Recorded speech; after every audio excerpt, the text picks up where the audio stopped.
ఈరోజు మీకు పచ్చిమిర్చి పచ్చడి చూపిస్తానండి.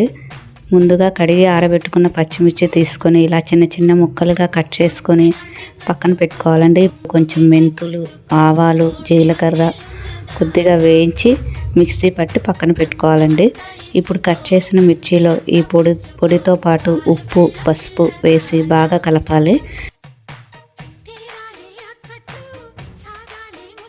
చేతులు మండకుండా ఉండాలంటే గ్లౌస్ కూడా వేసుకొని కలపండి, చేతులు మండవు.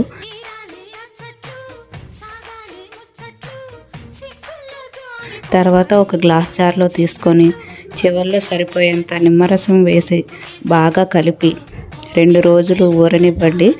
సూపర్గా ఉంటుందండి టేస్ట్. దీన్ని చపాతీలో కానీ, అన్నంలో కానీ, పెరుగు అన్నంలో నంచుకోవడానికి కూడా చాలా బాగుంటుందండి. కర్రీస్ లేని రోజుల్లో అయితే ఇది చాలా ఉపయోగపడుతుందండి. మీరు కూడా తప్పకుండా